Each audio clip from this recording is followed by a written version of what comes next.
വയനാട്ടിൽ നിന്ന് ഈ മണിക്കൂറിൽ പുറത്തു വരുന്നത് വളരെ സങ്കടകരമായ ഒരു വാർത്ത തന്നെയാണ്. 4 വയസ്സുകാരനായ ഒരു കുട്ടിയെ വെട്ടിക്കൊന്നിരിക്കുന്നു എന്നുള്ളതാണ്. 4 വയസ്സുകാരനായ ആദിദേവ് അതിക്രൂരമായിട്ടുള്ള ആക്രമണത്തിനാണ് ഇരയാക്കപ്പെട്ടത്. ആദിദേവിന് പുറമെ ആദിദേവിൻ്റെ അമ്മയായ അനിലയ്ക്കും ഗുരുതരമായിട്ടുള്ള പരിക്കുണ്ട്. അനില ഇപ്പോൾ ചികിത്സയിലാണുള്ളത്. മേപ്പാടി പള്ളിക്കവലയിൽ നിന്ന് പുറത്തു വരുന്ന ഈ വാർത്ത കേട്ട് കേരളമാകെ സ്തംഭിച്ചു നിൽക്കുകയാണ്. 4 വയസ്സുകാരനായ ഈ കുട്ടിയെയും അമ്മയെയും ഇത്രയ്ക്കും ക്രൂരമായ രീതിയിൽ എന്തിനാണ് ജിതേഷ് എന്ന് പറയുന്ന മേപ്പാടി സ്വദേശി വെട്ടിപ്പരിക്കേൽപ്പിച്ചത്? ആ കാരണവും ഏറെ ഞെട്ടലുണ്ടാക്കുന്നതാണ്.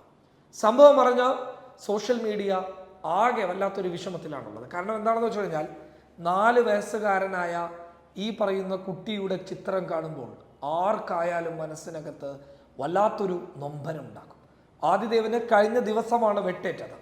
ഈ വെട്ടേറ്റ് ആദിദേവ് രക്ഷപ്പെടും എന്നുള്ള ഒരു ചെറിയ പ്രതീക്ഷയുണ്ടായിരുന്നു. പക്ഷേ ഗുരുതരമായിട്ട് തന്നെ വെട്ടേറ്റത് കൊണ്ട് തന്നെ ആദിദേവിനെ രക്ഷിക്കാൻ സാധിച്ചില്ല എന്നുള്ള റിപ്പോർട്ടുകളാണ് പുറത്തു വരുന്നത്. എന്താണ് സംഭവം എന്ന് ചോദിച്ചു കഴിഞ്ഞാൽ, ജിതേഷും ആദിദേവിൻ്റെ അച്ഛനായിട്ടുള്ള അഥവാ അനിലയുടെ ഭർത്താവായിട്ടുള്ള ജയപ്രകാശും തമ്മിൽ എറണാകുളത്തെ ഒരു കച്ചവട കരാറുണ്ടായിരുന്നു. പരസ്പരം രണ്ടുപേരും തമ്മിൽ കച്ചവടം കരാറുമായിട്ട്, അതായത് രണ്ടുപേരും സംയുക്തമായിട്ടാണ് ആ കച്ചവടം മുന്നോട്ട് പോയിരുന്നത്.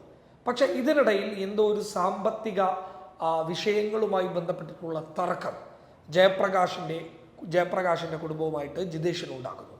ഇത് ചെറുതായി തുടങ്ങി പിന്നീടത് വലുതായി മാറി എന്നുള്ളതാണ്. നോക്കുക, ആ കച്ചവട അഥവാ സാമ്പത്തിക പ്രശ്നത്തിൻ്റെ പേരിലാണ് 4 വയസ്സുകാരനെയും 4 വയസ്സുകാരൻ്റെ അമ്മയെയും വെട്ടിപ്പരിക്കേൽപ്പിച്ച് 4 വയസ്സുകാരൻ ഇപ്പോൾ കൊല്ലപ്പെട്ടു. എന്നാൽ അമ്മയെ അടക്കം ഗുരുതരമായ രീതിയിൽ വെട്ടിക്കൊല്ലാനുള്ള ശ്രമം നടത്തിയത് വെറും ഒരു സാമ്പത്തിക പ്രശ്നത്തിൻ്റെ പേരിലാണ് എന്നുള്ളത് എടുത്തു പറയേണ്ട കാര്യമാണ്. അപ്പോൾ ഈ ജിതേഷ് ഇവരുമായിട്ട് നിരവധി തവണ ഈ വിഷയവുമായി ബന്ധപ്പെട്ടിട്ട് പ്രശ്നമുണ്ടായിരുന്നു. എന്നാൽ ഇതിനിടയിലാണ് കഴിഞ്ഞ ദിവസം ഈ പറയുന്ന ജിതേഷ് ഇവർക്ക് നേരെ ഒരു ആക്രമണം അഴിച്ചുവിടുന്നത്. ആക്രമണത്തിൽ തുരുതുര ഈ പറയുന്ന ജയപ്രകാശിൻ്റെ ഭാര്യയെയും ജയപ്രകാശിൻ്റെ മകനായിട്ടുള്ള 4 വയസ്സുകാരനായിട്ടുള്ള ആ പിഞ്ചു കുഞ്ഞിനെയും ഗുരുതരമായിട്ടുള്ള രീതിയിൽ പരിക്കേൽപ്പിച്ച് ക്രൂരമായിട്ടുള്ള ഒരു കൃത്യം ഈ പറയുന്ന ജിതേഷ് നടത്തിയത്. അപ്പോൾ ഈ ജിതേഷ് കഴിഞ്ഞ ദിവസം തന്നെ പോലീസിന്റെ പിടിയിലായി. കഴിഞ്ഞ ദിവസം തന്നെ ജിതേഷിനെയും കൊണ്ട് ഈ പരിസരത്ത് പോലീസ് തെളിവെടുപ്പിന് വന്നിരുന്നു. ജിതേഷിനെതിരെ വധശ്രമം ചുമത്തിയിട്ടാണ് കഴിഞ്ഞ ദിവസം പോലീസ് കേസെടുത്ത് മാനന്തവാടി ജയിലിൽ ഇപ്പോൾ കഴിയുന്നുള്ളത്. എന്നാൽ ഇപ്പോൾ ജിതേഷിനെതിരെ വധശ്രമ കേസല്ല, മറിച്ച് കൊലപാതക കുറ്റമാണ്. അതൊക്കെ അവിടെ നിൽക്കട്ടെ. പക്ഷേ ഈ ഒരു നഷ്ടം, 4 വയസ്സുകാരനായിട്ടുള്ള ഒരു പിഞ്ചു കുഞ്ഞിനെ ഈ രീതിയിൽ വെട്ടിപ്പരിക്കേൽപ്പിച്ച് പിന്നീട് കൊല ചെയ്യുന്ന ഒരു അവസ്ഥയിലേക്ക് എത്തിച്ച ഈ ഒരു സംഭവം, അത് വല്ലാത്തൊരു സംഭവം തന്നെയാണ്. ആർക്കായാലും വല്ലാത്തൊരു നൊമ്പരം ഉണ്ടാക്കുന്ന ഒരു സംഭവം തന്നെയാണ്. ആ കുട്ടിയുടെ അമ്മ ഇപ്പോൾ ഗുരുതരമായിട്ടുള്ളൊരവസ്ഥയിൽ ആശുപത്രിയിൽ ചികിത്സ തേടി വലിയ ഒരു സ്ഥിതിയിൽ തന്നെയാണ് അവരുള്ളത്. അതായത് അവരും ഗുരുതരമായ ഒരു അവസ്ഥയിൽ തന്നെ തുടരുകയാണ്. എന്തായാലും സാമ്പത്തിക വിഷയത്തിൻ്റെ പേരിലൊക്കെ നമ്മൾ നോക്കുക, സാമ്പത്തികമായിട്ടുള്ള കാര്യങ്ങൾ ഏതെങ്കിലും 2-3 ആളുകളെയൊക്കെ മധ്യസ്ഥതയിൽ വെച്ച് കഴിഞ്ഞാൽ പരിഹരിക്കാൻ പറ്റുന്ന ഒരു വിഷയങ്ങൾ തന്നെയാണ് 90% വരുന്ന ഈ സാമ്പത്തിക വിഷയങ്ങൾ. പക്ഷെ അതിനൊന്നും ശ്രമിക്കാതെ പെടുന്നനെയുള്ള നീക്കങ്ങൾ നടത്തി ഇതുപോലെയുള്ള കൊലപാതകങ്ങളിലേക്ക് കാര്യങ്ങൾ എത്തിക്കുന്നത് തീർത്തും അപകടകരമായിട്ടുള്ള വിഷയം തന്നെയാണ്. നമുക്കറിയാവുന്ന വിഷയമാണ്. കേരളത്തിൽ ഈ അടുത്ത കാലത്ത് ഏറ്റവും കൂടുതൽ റിപ്പോർട്ട് ചെയ്തിട്ടുള്ള പല വിഷയങ്ങളും ഈ സാമ്പത്തികവുമായി ബന്ധപ്പെട്ടിട്ടുള്ള വിഷയങ്ങളുമായി ബന്ധപ്പെട്ടിട്ടാണ്. എന്നാലോ ഇത് പരിഹരിക്കാൻ പറ്റുന്ന വിഷയം കൂടിയാണ്. പക്ഷെ എന്തായാലും ഈ ജിതേഷ് എന്ന് പറയുന്ന ക്രൂരനായിട്ടുള്ള ആ മനുഷ്യൻ ചെയ്ത കൊല വലിയ രീതിയിൽ ചർച്ചയാക്കപ്പെടുമ്പോൾ ജിതേഷിനെതിരെ ശക്തമായിട്ടുള്ള പ്രതിഷേധമാണ് സോഷ്യൽ മീഡിയയിൽ ഉയർന്നു വരുന്നത്. കാരണം ഈ 4 വയസ്സുള്ള കുട്ടി എന്ന് പറയുമ്പോൾ നമ്മുടെയൊക്കെ വീട്ടിലും അല്ലെങ്കിൽ നമ്മുടെയൊക്കെ ജ്യേഷ്ഠൻ്റെയും അനുജൻ്റെയും സഹോദരിമാരുടെയൊക്കെ കുട്ടികൾക്കൊക്കെ ഉള്ള ഒരു പ്രായമാണ് ഈ 4 വയസ്സെന്ന് പറയുന്ന പ്രായം. അപ്പം അങ്ങനെയുള്ള ഒരു കുട്ടി ഇത്തരത്തിലുള്ള ഒരു സംഭവം ഈ കുട്ടിക്ക് എന്തെങ്കിലും അറിയാം? അപ്പോൾ ഇവിടെ എടുത്തു പറയേണ്ട വളരെ പ്രധാനപ്പെട്ട ഒരു കാര്യമുണ്ട്. കാരണം ഈ പറയപ്പെടുന്ന കുട്ടിക്ക് ഇവരുടെ സാമ്പത്തിക ഇടപാട് അറിയോ? ഇവർ തമ്മിലുള്ള ഈ വ്യാപാര കച്ചവടത്തിൻ്റെ കണക്കുകൾ ഇതിനറിയോ? നമ്മൾ ചിരിച്ചു കഴിഞ്ഞാൽ ചിരിക്കും, നമ്മളൊന്ന് ദേഷ്യപ്പെട്ട് കഴിഞ്ഞാൽ കരഞ്ഞു പോകും എന്നതിനപ്പുറത്ത് ഇതിനെന്ത് ലോകമുണ്ട്? അതൊരു ചെറിയ കുഞ്ഞല്ലേ. ആ 4 വയസ്സുകാരൻ എന്ന് പറയുന്നത് ചെറിയൊരു കുഞ്ഞാണ്. നമ്മുടെയൊക്കെ വീട്ടുമുറ്റത്തുള്ളത് പോലെ ചിലപ്പോൾ നിങ്ങൾ ഈ വാർത്ത കാണുന്ന സമയത്ത് നിങ്ങളുടെ മടിയിലുണ്ടാകും, അല്ലെങ്കിൽ തോളത്തുണ്ടാകുന്നത് പോലെയുള്ള ഒരു ചെറിയ കുട്ടിയല്ലേ.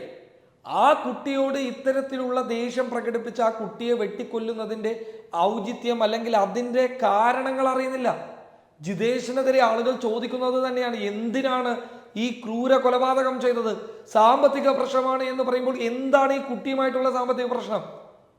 ഇനി എന്തുമാകട്ടെ, സാമ്പത്തിക പ്രശ്നത്തിന്റെ പേരിൽ ഈ വെട്ടുകത്തി എടുത്തിട്ട് അഥവാ ഇത്തരത്തിലുള്ള വാളെടുത്തിട്ട് പോയിട്ട് ഇങ്ങനെ വെട്ടാൻ നിന്ന് കഴിഞ്ഞാൽ ഈ കേരളത്തിൽ ഒരാൾ പോലും ജീവിച്ചിരിക്കില്ലല്ലോ, സാമ്പത്തിക പ്രതിസന്ധിയുടെ പേരിൽ.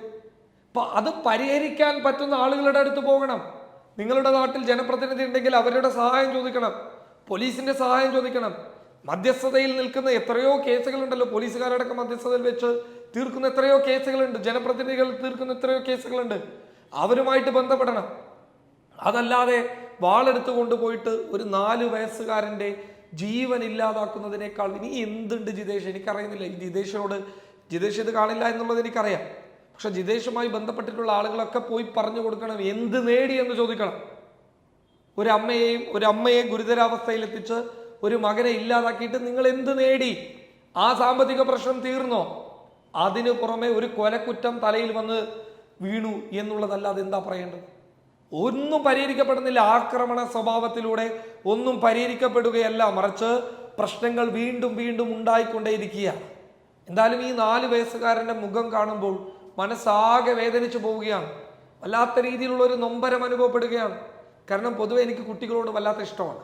അപ്പം അതുപോലെയുള്ള ഒരു പിഞ്ചു കുട്ടിയാണ്, ചിരിച്ചുകൊണ്ടിരിക്കുന്ന ഒരു പിഞ്ചു കുട്ടിയെ ഒരു രീതിയിലും ദയ കാണിക്കാതെ വെട്ടി എന്നുള്ളതാണ് ലഭിക്കുന്ന റിപ്പോർട്ടുകൾ വ്യക്തമാക്കുന്നത്.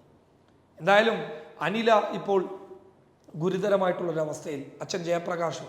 അപ്പം അനിലയ്ക്ക് ചിലപ്പോൾ ഇതറിഞ്ഞു കാണില്ല. അനില ഈ വിവരം അറിയുന്ന ഒരവസ്ഥ ഒന്ന് ചിന്തിച്ചു നോക്കി. സ്വന്തം മകൻ 4 വയസ്സുള്ള ഒരു കുട്ടി മരണപ്പെട്ടു എന്നുള്ള അഥവാ കൊല്ലപ്പെട്ടു എന്നുള്ള ഒരു വിവരം ആ അമ്മ അറിയുമ്പോൾ ആ അമ്മയുടെ അവസ്ഥ എന്തായിരിക്കും? ചുരുക്കി പറഞ്ഞു കഴിഞ്ഞാൽ ഒരു രീതിയിലും ആശ്വസിപ്പിക്കാൻ പറ്റാത്ത അവസ്ഥയായിരിക്കും ആ അമ്മ നേരിടുക.